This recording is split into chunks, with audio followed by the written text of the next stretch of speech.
તો એવી રીતે મહારાજે અહીંયા ત્યાગીઓને અનુલક્ષીને વૈરાગ્યની વ્યાખ્યા કરી છે. પણ વૈરાગી અને ગૃહસ્થી, ત્યાગી અને ગૃહસ્થી બેયની વ્યાખ્યા ભેગી કરીએ પછી વૈરાગ્યની સંપૂર્ણ વ્યાખ્યાઓ બને. તો વૈરાગ પણ ઘણી જાતનો હોય છે. ક્ષણિક વૈરાગ, જેને આપણે ચટકી વૈરાગ કહીએ. પછી પદાર્થના અભાવમાં થતો વૈરાગ્ય, કથાને અંતે થતો, કથા સાંભળીને થતો વૈરાગ, જેનું નામ કથા વૈરાગ્ય. પછી રોગથી થતો વૈરાગ્ય. પછી સ્મશાન વૈરાગ્ય, સ્મશાનમાં જાય ત્યારે એને થોડી વાર વૈરાગ્ય થઈ જાય. સમજણપૂર્વકનો વૈરાગ્ય, શુદ્ધ વૈરાગ્ય, બૃહદ વૈરાગ્ય અને તીવ્ર વૈરાગ્ય, આવા ઘણા પ્રકારના વૈરાગ્ય છે. કે ચટકી વૈરાગ્ય એટલે જેને ચટકી લાગતી હોય તેને તામસી, રાજસી અને સાત્વિકી ગમે એવો હોય તો પણ એ સર્વેને વૈરાગ્ય ઉપજે. પણ થોડા દિવસો કેળે એને એ વૈરાગ્ય ટળી જાય તો એ ક્ષણિક વૈરાગ્ય કહેવાય. અને એવી જો ચટકી લાગતી હોય અને થોડા દીમાં ટળી જાય તો મહારાજ કે એને એ ખુવાર કરી નાખે.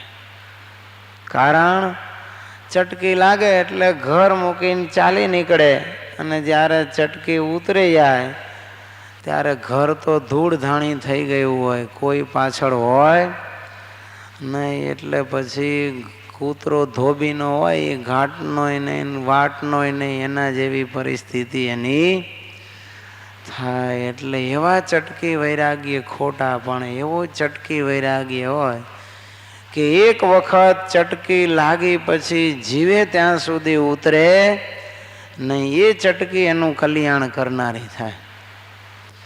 જેમ તુલસીદાસજીને અને બિલ્વ મંગળને ચટકી લાગી અને ઘર છોડીને ચાલી નીકળ્યા જો પત્નીના એક વેણે, અને ત્યાગી થયા તો બિલ્વ મંગળમાંથી સંત સુરદાસ થયા અને તુલસીમાંથી સંત તુલસી દાસ થયા. તો એવી ચટકી લાગે કે લાગ્યા પછી ઉતરે નહીં. એ ચટકી છે એ જીવનું પરમ હિત કરનારી થાય છે. પણ ક્ષણિક વૈરાગ છે એ તો ગમે એના હાલતા ચાલતા ગમે ત્યારે ઉપજી જાય. બેઠા બેઠા ઘડીક વિચાર કરતા હોય તો એમ થાય કે આ બધું ખોટું છે, એક દી ગમે ત્યારે મરી જવાનું છે.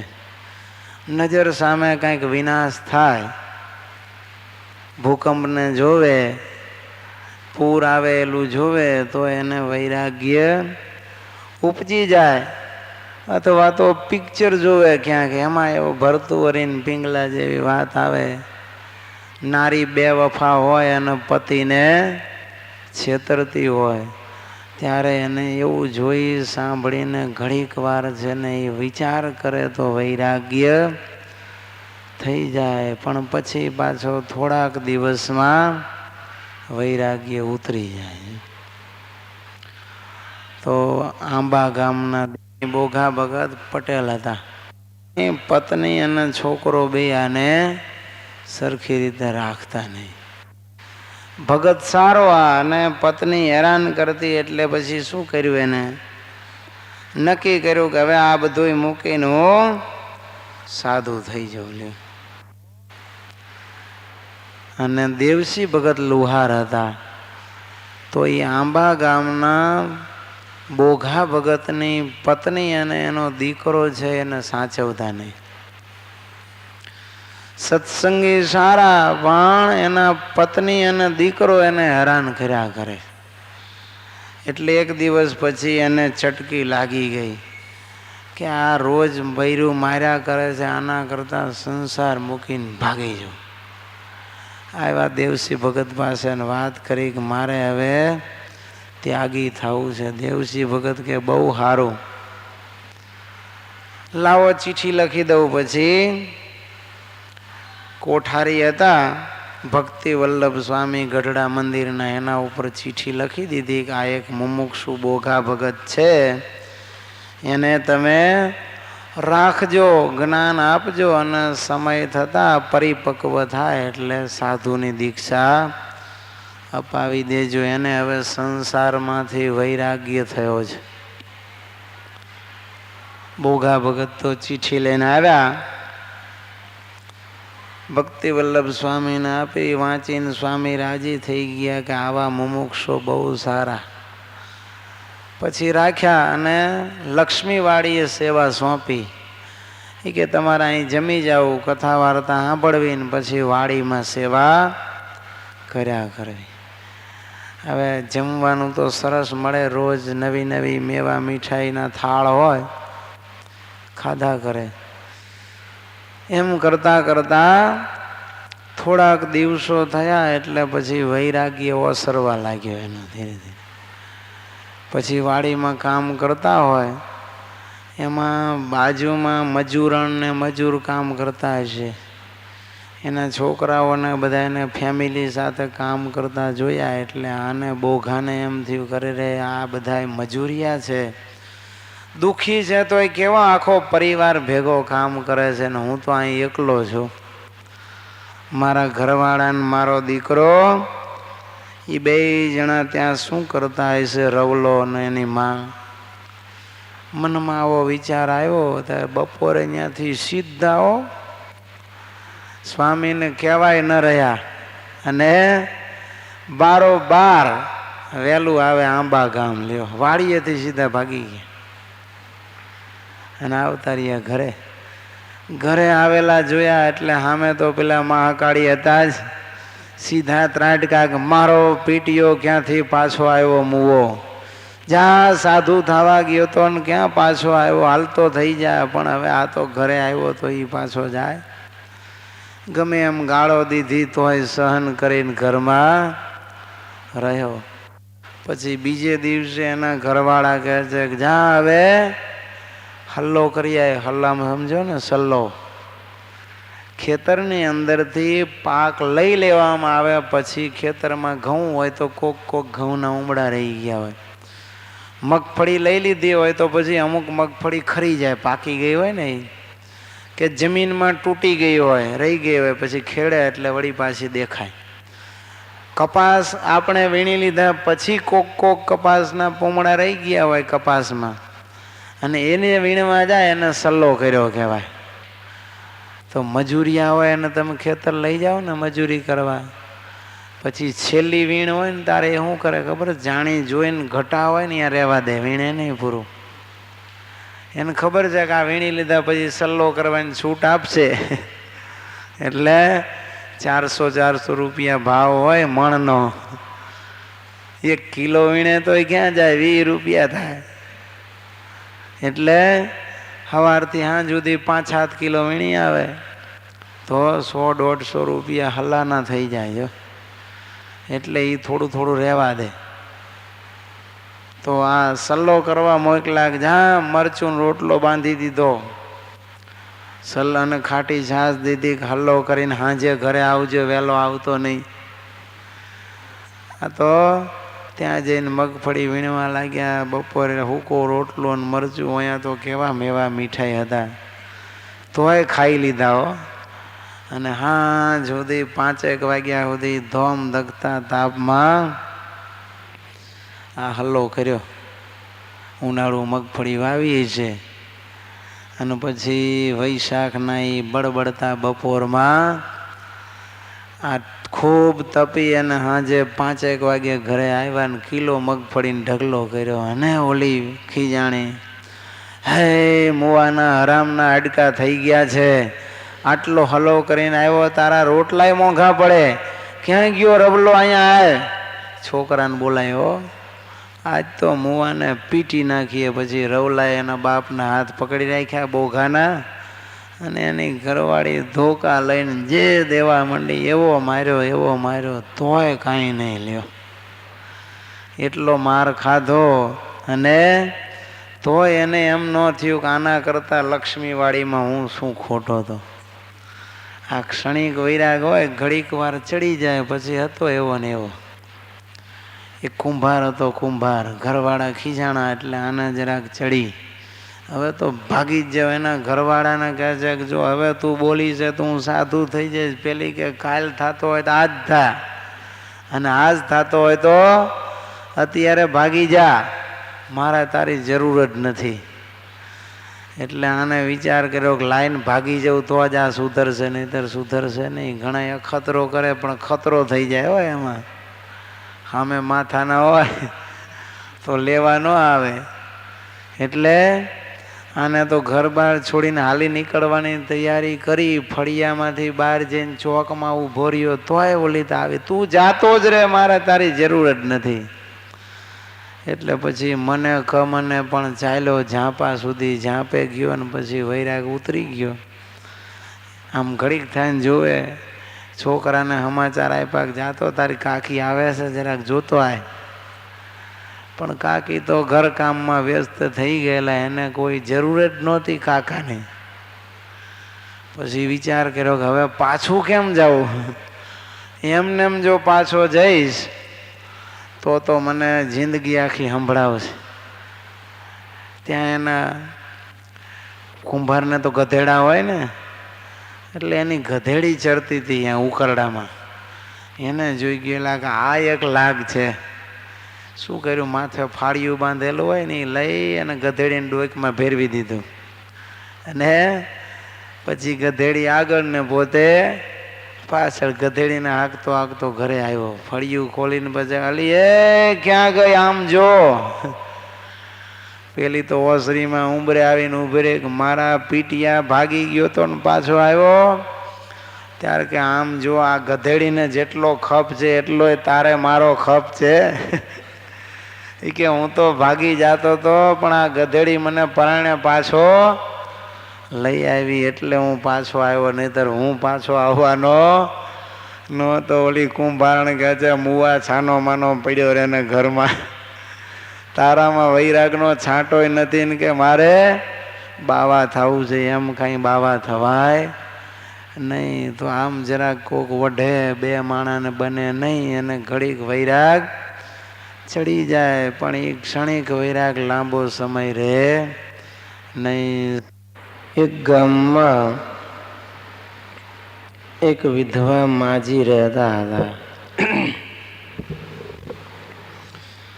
એમને એકનો એક દીકરો. એ દીકરાને જોડે માજી રહેતા અને ઘરમાં પૈસે ટકે પણ બહુ સુખી હતા. પણ જગતમાં હોય છે તો એમ સાસુ વહુને મેળ નહીં.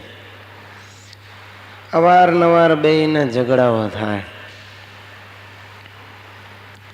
કારણ વગર બાજ્યા કરે બે જણા. એમાં એક દિવસ બરોબર બોલાચાલી થઈ અને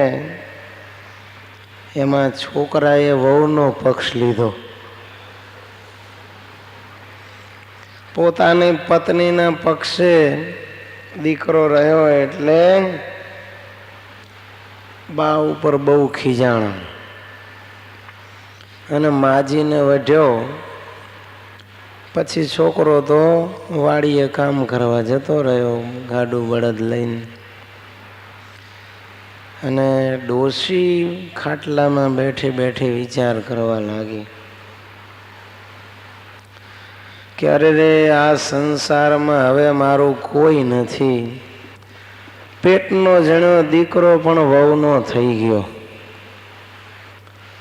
જો આ ઝઘડા થાય ને સંસારમાં, એમાંથી વૈરાગ ઉદય થાય હો. પણ એ લાંબો સમય ના ટકે, ક્ષણિક જ હોય. બેઠી બેઠી રડવા લાગી ખાટલામાં. ચોધાર આંસુ એ રડે છે. મનમાં વિચાર કરે છે કે કોઈ આ સંસારમાં મારું છે ને. ડોહો હતો એ તો મરી ગયો, માટે હવે તો હરદ્વાર જાતી રહું. ત્યાં જઈને ગંગામાં નાહીશ અને સદાવ્રતમાં જમીન ભગવાનની ભક્તિ કરીને મનખા દેહનું કલ્યાણ કરી લો. આમ ડોશી મનમાં વિચાર કરી અને દ્રઢ નિર્ધાર કરે છે કે બસ હવે તો મારે ભાગી જ જવું છે. કારણ આખું જગત સ્વાર્થી છે. દીકરાને મેં કેવી રીતે હાંચવીને મોટો કર્યો છે, કેટલા કષ્ટો એના માટે સહન કર્યા, એનું કાંઈ એને જરા જેટલું પણ મનમાં છે. અને જેમ ફાવે એમ મને વઢ્યો અને પરણાવ્યા પછી વહુનો થઈ ગયો છે. માટે હવે મારે ઘરમાં રહેવું નથી. જ્યાં મારું કોઈ ન હોય ત્યાં રહીને શું કરવું? એના કરતાં તો એ સાધુ સંતોના દર્શન કરીશ, એના પ્રવચનો સાંભળીશ અને ગંગામાં નાહીને સુખી થઈશ. માટે દીકરો સાંજે આવે એટલે એની પાસેથી ટિકિટ મંગાવીને થોડીક ખર્ચી લઈને હરિદ્વાર ભાગી જવું છે. આમ મનમાં પાકો નિશ્ચય કર્યો, પણ આ અપમાન થયું ને એના દુઃખમાં ડોશી માંદી પડી ગઈ. તાવ આવી ગયો ખૂબ. છોકરો વઢ્યો એમાં. સાંજે આવે ત્યાં તો ડોશી ખાટલામાં તાવની અંદર ભયંકર પીડાતી હતી. છોકરો ખેતરેથી આવ્યો, ગાડું છોડી બળદને બાંધી અને માજી ખાટલામાં સૂતેલા એની પાસે ગયો. જોવે તો માજીને તો 103 ડિગ્રી તાવ. અરે રે બા, તમે આટલા બધા બીમાર થઈ ગયા, મને કેવડાયું પણ નહીં. ડોશી કહે છે, શું ધૂળ તને કે? અરે રે બેટા. માજી, અરે રે માં, તમને તો ખૂબ તાવ છે. ક્યાં ગઈ? લાવ જલ્દી મીઠાના પાણીના પોતા. આમ જોતો નથી, આ જોતી નથી. બાના શરીરે કેટલો બધો તાવ છે. મીઠાના પોતા લાવીને દીકરો મૂકવા માંડ્યો. વહુને પગ દાબવા બેહાડી દીધી. થોડીક વાર થઈ અને તાવ ઉતર્યો, એના ભેગો વૈરાગ પણ ઉતરી ગયો. મનમાં વિચારે છે કે ગમે એમ તો એ મારો પેટનો જણ્યો છે ને, એને મારા ઉપર હેત હોય, દયા હોય. હું અહીંથી છોડીને હરિદ્વાર જઉં તો ત્યાં મારું કોણ હોય? હાજી માંદી થવું તો કોણ મારી સેવા ચાકરી કરે? માટે આપણે હરિદ્વાર જવું નથી, અહીં ઘરે જ બરાબર છું. તો આમ થોડીક વાર સંસારમાં અણબનાવ બને, અપમાન થાય, દુઃખ આવે એટલે વૈરાગ જીવને ચડે, પણ પાછું હતો એમને એમ થોડી વારમાં ઉતરી જાય. બે માણસને ઝઘડા થાય, એમાંથી ઘર મૂકીને ભાગી આવે. રાપરથી એક ભગત આવી ગયેલા ગાંધીનગર. પછી મેં કીધું, ભગત હવે જાઓ. મને કે હવે જવાની વાત લઈશો, કરશો જ નહીં સ્વામી, બોલશો જ નહીં તમે. મેં કીધું કા? મને કે અહીંયા તમારા ચરણોમાં જ હવે આવી ગયા છે, કાયમ અહીંયા જ રહેવાનું છે. હું વિચાર કરું કે આ સમયમાં આવે તો હજી 60 વર્ષે ગુલ્ફી ખાય છે, ત્યાં રે. છોકરાઓ ભેગા એક દાડો બહાર કુલ્ફી વળાયો તો બધા ભેગા લઈને ખાતા હતા. મેં કીધું ઘરે? મને કે ઘરનું નામ જ ન લેશો. મેં કીધું બહુ સારું. અહીંયા મને કે બસ હવે તો ત્યાગી થઈને અહીંયા સેવા કરવી, પાર્ષદ થઈ જવું. મેં કીધું બહુ સારું. પછી બીજા હરિભક્તોને પૂછ્યું. મેં કીધું આ બાપા તો કે આમ વાત છે. છોકરાને ડોશી કોઈ માનતા નથી એટલે આવતા રહ્યા છે. આ ભગતે સોદો કરેલો કંઈક મકાનનો, હૂતી લીધી અને પછી છોકરા અને ડોશીએ 2 જણાએ થઈને હુથી પાછી અપાવી દીધી. ડોસાનું અપમાન થયું એટલે ભાગીને આવતા રહ્યા કે મારું હવે ઘરમાં હાલતું નથી, તો અહીંયા રહીને શું કરવું, એના કરતાં ને સાધુ થઈ જાય તો માન મળે ને. સ્વામી સ્વામી થાય ને બધા આજ્ઞા પાડે. પછી 1 મહિનો થયો એટલે મને કે મોટો છોકરો ધામમાં ગયો છે, એની વહુ અને નાના નાના છોકરાઓ બિચારા એમને એમ છે, અને એ મારા આશરે જ હતા, માટે એના કાંઈક હર સમાચાર થોડાક પૂછવા પડે. પછી રાપરવાળા આવે એટલે મળે ને પાછા પૂછે, કહે છે કંઈ તેડવા આવવાની વાત કરે છે કે નહીં. પછી નાનો દીકરો હતો એ એક વખત આવ્યો, વાત કરી બધી. પછી બપોર થયા એટલે મને કે ઠીક લ્યો તારે સ્વામી જે સ્વામિનારાયણ. મેં કીધું કાં?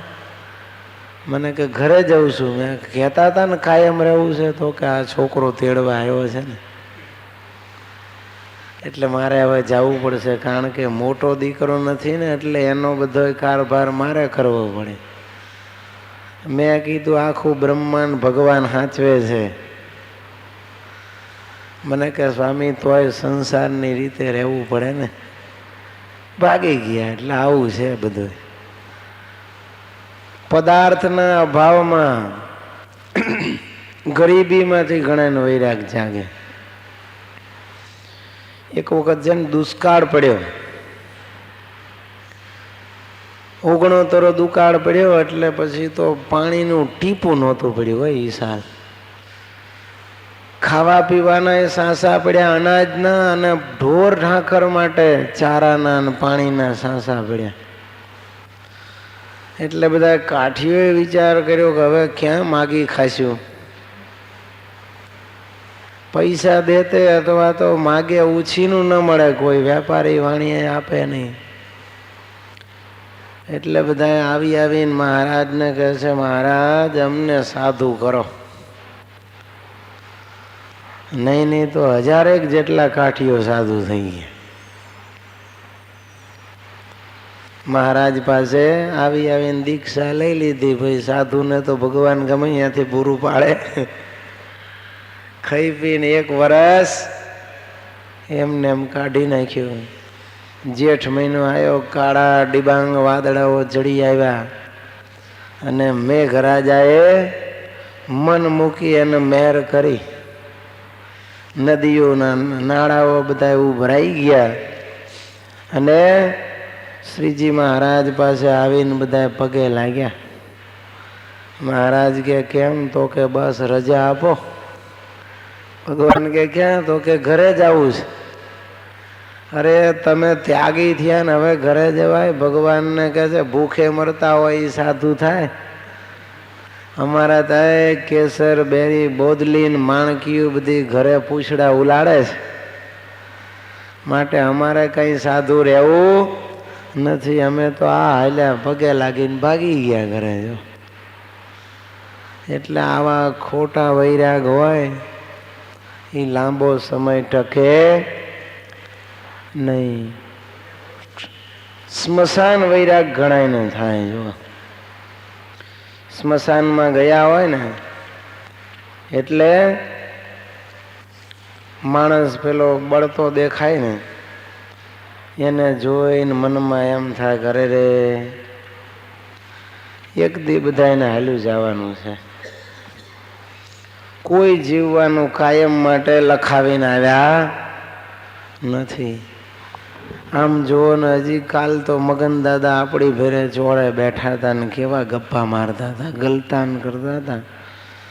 અને સાંજે ઘરે ગયા અને એટેક આવી ગયો. ત્યારે સગનભાઈ કહે છે વાત હારી છો કાનજીભાઈ, કોણ કેદી મરી જાય કાંઈ નક્કી નથી. લ્યો આ રાતી રાણ જેવા હતા, આપણને એમ થતું હતું કે 100 વરા કાઢશે, પણ 65 વર્ષે ઉકલી ગયા. માટે ખરેખર રૂપિયા તો ગમે એટલા હોય પણ એ કાંઈ કામ આવે છે? આ જીવરાજભાઈ જીવવાના બદલે આપણને બધાને મૂકીને બધા પહેલા મરી ગયા છે. માટે હવે તો આપણે દેવ દર્શન ને કથા વાર્તા ને ભજન કીર્તન સિવાય કંઈ કરવું નથી. રૂપિયા તો હાથનો મેલ છે, આવે ને જાય. છોકરાઓને કમાવું હોય તો કમાય, નહીતર કાંઈ નહીં. માટે આજે આપણે તો મંદિરે જઈ અને કલ્યાણદાસ સાધુને પગે લાગીને નિયમ લઈ લેવા છે કે રોજે મંદિરે દેવ દર્શન કરવા આવશું અને તમારી પાસે સવાર સાંજ 2 ટાઈમ કથા સાંભળશું. નવરાશના ટાઈમે શાસ્ત્રો વાંચશું અને માળા પ્રદક્ષિણા દંડવટ બધું કરશું. આમ વાતો કરે છે ત્યાં આગળ બેઠેલા અક્ષરભાઈ કહે છે કે હા બરોબર છે તમારી વાત. મેં નજરે જીવરાજભાઈને મરતા જોયા છે. કેટલી બધી પીડા થતી હતી બિચારાને. આમ ને આમ ભગવાનની ભક્તિ કરી નહીં અને જમના હાથમાં ગયો. માટે આપણે બધા આજથી જ નક્કી કરો, આ જગત નાશવંત છે ને હવે તો શાશ્વત એવા પ્રભુને પામવાના ઉપાય કરો. આ સંસાર તો પંખીડાના મેળા જેવો છે, જન્મા એ બધા મરવાના છે. માટે હવે તો આપણે પ્રભુ ભજી લેવા છે. કારણ આ સંસારમાં કોઈ કોઈનું નથી. પુત્ર પત્ની પરિવાર સગા સંબંધી બધા અહીંયા રહેવાના છે. આ જુઓ ને જીવરાજભાઈના ઘરમાં બધાને કેટલો એના ઉપર પ્રેમ હતો પણ કોઈ એના ભેળા ગયા. માટે એકલા જીવને છેલ્લે જવાનું છે. માટે હવે તો ભક્તિનું ધર્મનું ભાથું ભરી લેવું છે. આમ વાતો કરે છે ત્યાં ભળ ભળ ભળ ભળ ભળ કરતો અગ્નિદાહ દીધો અને જીવરાજભાઈનો દેહ બળીને ખાક થઈ ગયો છે. અને ત્યાંથી પછી ચાલતા થયા, નદીમાં નાયા અને રસ્તામાં દુકાન હતી કંદોઈની. હવે તો આવું છે. પહેલાં તો સ્મશાનમાં જાય તો બિચારાને 1-2 દી ખાવું ન ભાવે. બળતા જોયા હોય ને કોઈ વ્યક્તિને એટલે. પણ હવે તો શું કરે, સ્મશાન યાત્રા કાઢીને જતા હોય ને, દૂર હોય સ્મશાન ચાલીને જતા હોય તો ઓર્ડર આપતા જાય ડાઘુઓની સંખ્યા ગણીને કે 11:30 આ 50 ડાઘુઓ તમારે ત્યાં જમવા માટે આવશે એટલે 50 જણનું તૈયાર રાખજો. નાની હોટલ હોય ને ઓર્ડર એડવાન્સમાં અપાય, મળદું લઈને જતા હોય ત્યારે. પછી જો નાવાનો લાગ મળે તો નાય, અને જો નાવાની ક્યાંય વ્યવસ્થા ન હોય તો વગર નાય એમને એમ હોટલમાં જઈ અને જમી કરીને બહાર નીકળે અને ઘરે આવે ત્યાં બધોય વૈરાગ પાછો ઓસરી જાય. નાઈને આવ્યા, બજારમાં જમ્યા, જમીન ઘરે આવ્યા ને બૈરા છોકરાને જોયા, રાસ રસીલું મકાન જોયા, ત્યાં વૈરાગ પાછો ઉતરી ગયો. એટલે સ્મશાન વૈરાગ આવો છે. વૈરાગ માણસને ઘણી વાર ચડે છે પણ રહેતો નથી અખંડ. જેને અખંડ રહે એને કામ થઈ જાય. કથામાં બેઠા હોય ત્યારે નથી ચડી જતો કથા વૈરાગ. સરસ મજાના દાખલા દ્રષ્ટાંતો આવે. ભરતુહરિને પિંગલાના પત્ની બેવફા થાય એ સાંભળીને ભલભલાના વૈરાગ થઈ જાય. માટે કથા સાંભળતા વક્તા છે એ જન્મ મરણનું વર્ણન કરે, દુઃખનું, યમપુરીના દુઃખનું વર્ણન કરે, 4 પ્રકારના પ્રલયની વાતો કરે અને સંસારના જે દુઃખો છે, સુખો મેળવવા માટે કરેલા પાપના ફળ જે ભોગવવા પડે છે, સંસાર અને સગા સંબંધી અને વિષયોનું નાશવંતપણું, આ બધું જ્યારે સાંભળે અને શાશ્વત તો એક ભગવાનને, ભગવાનના ધામ, એની મુક્તો, એના સંતો આ છે. માટે આ માણસનો જન્મ છે એ આપણને મળ્યો છે તો જગતમાંથી આસક્તિ છોડી ભગવાનમાં આસક્તિ કરી અને આપણો મોક્ષ સુધારી લેવો. આવી વાત જ્યારે સાંભળે ત્યારે શ્રોતાઓના હૃદયમાં વૈરાગ ઉદય થાય. અને અહીંયા સભા મંડપમાં મોજ ઉપર બેઠા બેઠા નક્કી કરી નાખે કે હવે તો વ્યવહાર બધોય દીકરાઓને સોંપી દેવો છે. ડોશી હોય તો એ પાછી મનમાં નક્કી કરે ઘરે જઈને સીધો ચાવીનો જુડો હવે તો વહુને આપી દેવો છે. મારી વહુ પણ બહુ ડાઈ છે અને હોશિયાર છે, માટે એ ઘરનો વ્યવહાર કરશે ને મારે તો હવે હાથમાં માળા લઈ અને ચાકડો પાથરીને ઓસરીની ધારે બેઠા બેઠા એ માળા જ ફેરવે છે. ડોહો વિચાર કરે કે આપણે હવે મંદિરમાં ચોરે બેસવું અને બાકીનો ટાઈમ ડેલીમાં બેઠા બેઠા ભજન કરવું. પણ કોઈ વ્યવહારમાં ક્યાંય લગ્ન પ્રસંગે જવું નથી, સારે માટે પ્રસંગે નહીં, ખેતરમાં ક્યાંય નહીં, અને ગામમાં પંચાયતમાં બેહવા જવું નથી. હવે તો મંદિરથી ઘર ને ઘરથી મંદિર, બસ અખંડ માળા, સતશાસ્ત્ર વાંચન, કીર્તન, ભજન સિવાય કાંઈ કરવું નથી. આવી રીતે મનમાં નક્કી કરી અને કથામાંથી ઊભા થાય અને જેવા ઘરે આવે અને તરત જ જુએ કે છોકરો આજ ખેતરથી કે દુકાનેથી વહેલો આવતો રહ્યો. સીધા ઉધડો લેવો, અલ્યા કામ ધંધાને કાંઈ પડી છે કે નહીં? 4 વાગે ખેતરથી કે ધંધા ઉપરથી વહેલા આવતા રહેશો તો પછી કોણ મારો બાપ કમાઈને દેશે?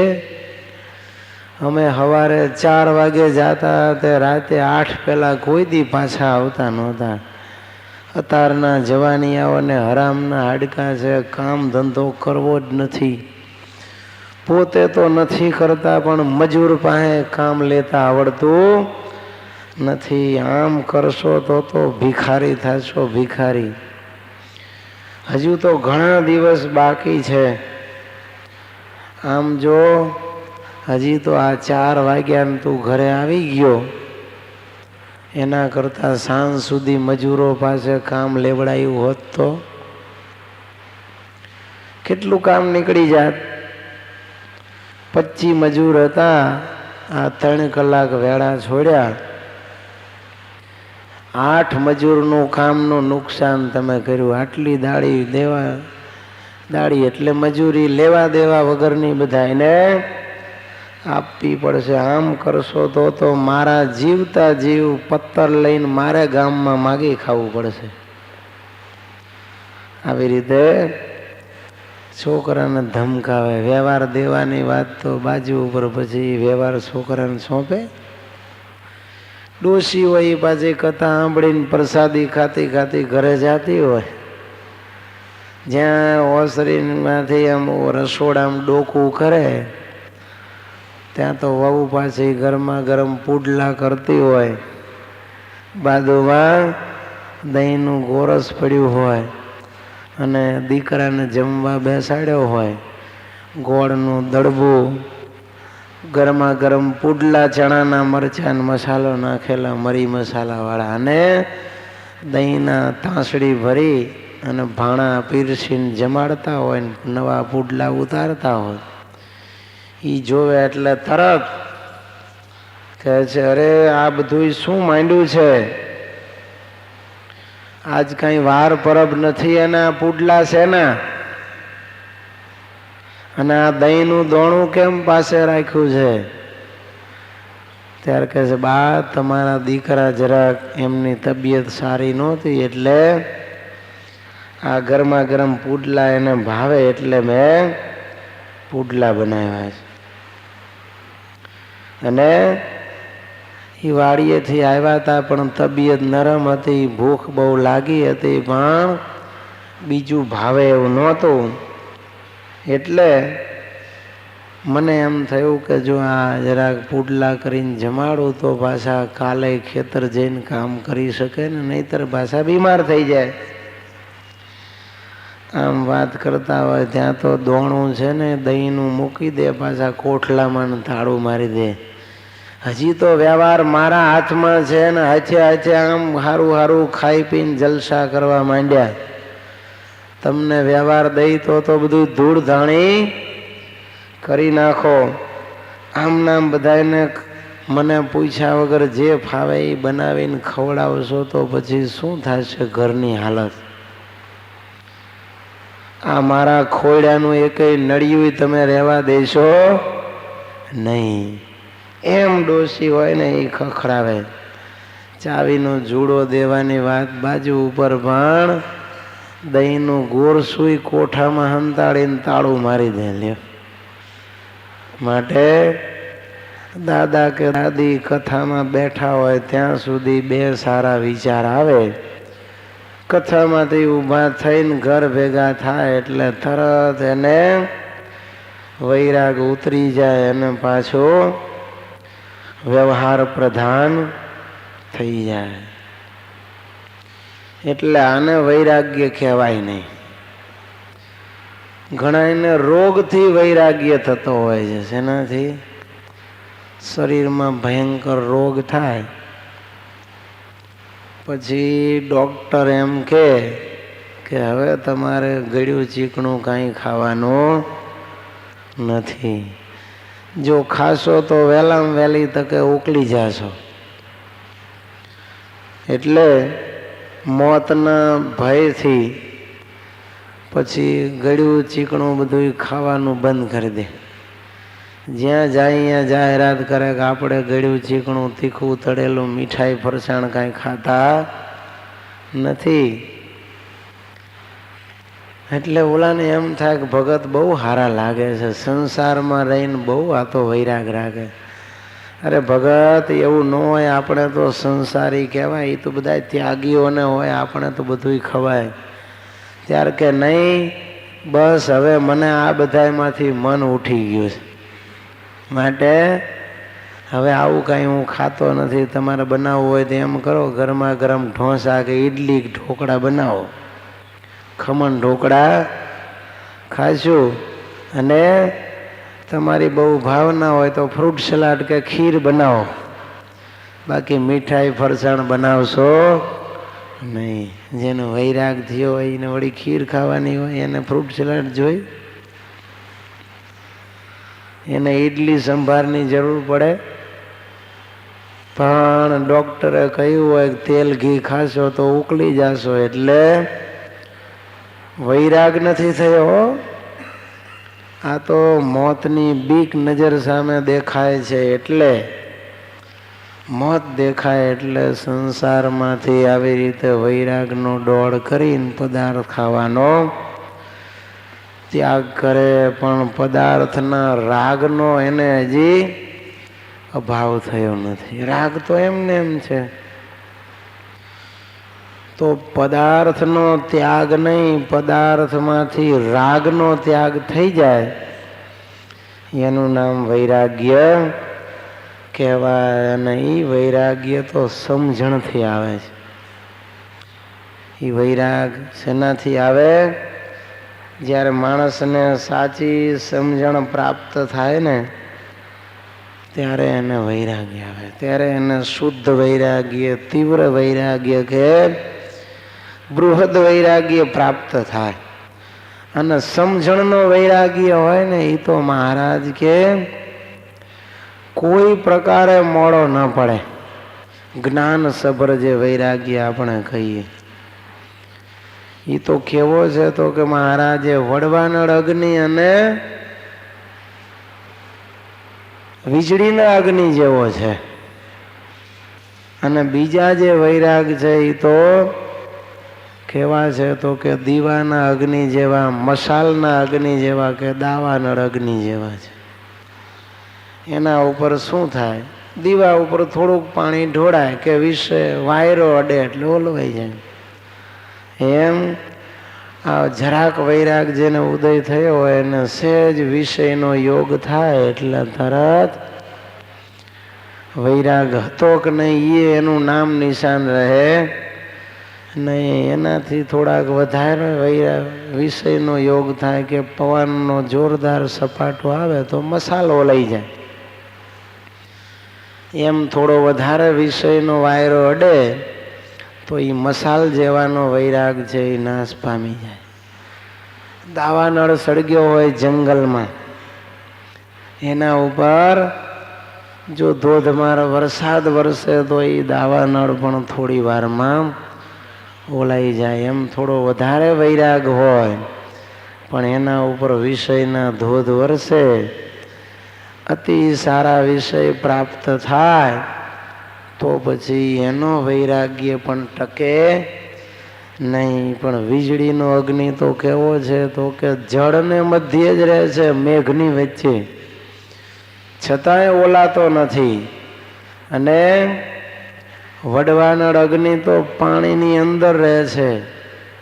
ઓલાવાની વાત તો બાજુ ઉપર, પણ પાણીની વરાળ કરીને આકાશમાં મોકલી દે છે. જો તો આવા સમજણપૂર્વકના જે વૈરાગ્ય હોય, શુદ્ધ વૈરાગ્ય, તીવ્ર વૈરાગ્ય કે બૃહદ વૈરાગ્ય જેને પ્રગટ્યા હોય એને તો શું થાય, સંસારના ગમે એટલા પ્રલોભનો સામે આવે, સારા સારા વિષયો, રૂપાળી પત્ની અથવા તો ધનમાલ મિલકત કે આ ચક્રવર્તી સામ્રાજ્ય પ્રાપ્ત થાય તો પણ એનો વૈરાગ્ય મોડો પડે નહીં. એવો જે વૈરાગ્ય હોય એને સાચો વૈરાગ્ય કહેવાય. એને સમજણપૂર્વકના વૈરાગ્ય કહેવાય.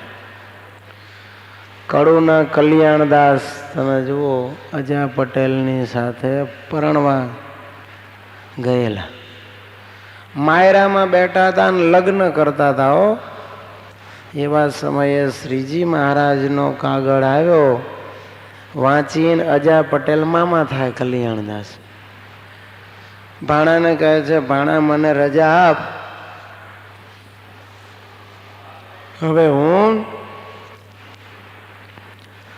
જાઉં છું. ત્યારે કે મામા ક્યાં જાઉં છું તો કે મહારાજની ચીઠી આવી છે માટે સાધુ થઈને જાઉં છું. કલ્યાણદાસ કે ચીઠી તો દેખાડો મને. ચીઠી વાંચી, એમાં અજા માત્ર મામૈયા, પછી છેલ્લે આદિ લખેલું. એ કે મામા આમાં મારું નામ છે. અજા પટેલ કે તારું નામ ક્યાં છે તો કે આદિ નથી લખ્યું, આદિમાં તો બધા આવે માટે મારું નામ પણ કહેવાય. અજા પટેલ કે ગાંડો થામા ગાંડો, આદિમાં તું ન આવે કે કેમ ન આવે, આદિમાં સત્સંગી માત્ર આવે માટે મારું નામે છે. હું પણ તમારા ભેગો હાલીશ. જો તેજીને તો ટકોર હોય. અજા પટેલ સમજાવ્યા પણ એ કે નહીં, અરે પણ ગાંડા તું આમ જો માયરામાં છે, પરણે છે, આ મીંડળ બંધો છે, આ છેડાછેડી બાંધી દીધી કે કાઢતા કેટલી વાર ખંભેથી ખેસ કાઢ નાખ્યો, માટે હું પણ તમારી જોડે ચાલીશ. બધાને પગે લાગીને સીધા માયરામાંથી એમને માથે મીંઢળ બાંધેલું છે હાલી નીકળ્યા છે. અને મહારાજ પાસે આવ્યા તો કેટલો મોટો આ એને બૃહદ વૈરાગ્ય છે. તમે જુઓ, કોઈ વૈરાગ્યને રોકી ન શકે. હો, માયરામાં પત્ની સામે બેઠેલી હોય એને કેવા સંકલ્પો ઉઠતા હોય સંસારના ભોગના, સ્ત્રી સંબંધી સુખના, એના બદલે પરણતા પરણતા માયરામાંથી ઊભા થઈને આદિમાં નામ નોંધાવીને ભાગવું, આદિમાં મારું નામ આવે એમ ગણીને ચાલી નીકળવું. એને કોઈ જીવનની અંદર પરિબળો છે ને એ પ્રલોભન આપી અને એના વૈરાગ્યને મોડો પાડી શકે નહીં. એવી રીતે પીપલક ગામના બીજા ભગા ભગત હતા. એ પણ 2 વખત તમે જુઓ લગ્ન કરવા જતા હતા અને રસ્તામાંથી ભગવાનના સમાચાર મળતા ચાલી નીકળેલા ગાડામાંથી ઉતરીને અને સાધુ થઈને ભગવાન પાસે દીક્ષા લઈ અને ભગવાન દાસ નામ ધારણ કર્યું અને ગુણાતીતાનંદ સ્વામીના શિષ્ય થઈ હાટીના માળિયા, જે ઠાકોરજીને માટે વાડી કોઈ રાજાએ ભેટ આપેલી મોટી વાડી હતી. એ વાડીમાં રહીને ઠાકોરજીને અર્થે ફળ ફૂલ અને બાગ બગીચામાં જે સેવા કરવાની હોય એ સેવા કરતા. ઘણી જગ્યાએ એમ પણ કહે છે કે એને પૂર્વાશ્રમનું ગામ પીપળાવને બદલે પીપલગને બદલે મેહડાવ હતું. પણ આવી રીતે જેને આવા વૈરાગ્ય હોય, બૃહદ વૈરાગ્ય, એને પછી કોઈ કાળે બંધન થાય નહીં. વાડીએ રહેતા હતા તમે જુઓ તો પણ ક્યાંય બંધાણા નહીં હો. પણ મહારાજની સેવા માટે આવી રીતે ફળ પુષ્પો રોજ વીણી વીણીને છેક જુનાગઢ મંદિરે પહોંચાડે. છતાં પણ શાસ્ત્રોનું અધ્યયન, ભગવાનની ભક્તિ અખંડ કર્યા કરતા. તો એવી રીતે એને કોઈ પણ પ્રકારનું બંધન થાય નહીં. ગોવિંદાનંદ સ્વામી જો ઘર છોડીને ચાલી નીકળ્યા. રસ્તામાં દાસી આવી અને 10,000 રૂપિયાની મત્તા હતી ભેગી. અને દાસીએ આપણે 2-4 દિવસ પહેલા જ વાત કરી હતી ને. દાસીએ કહ્યું કે તમે મારી સાથે લગ્ન કરો ને આ બધું તમારું ભણી રાખ્યું. જેને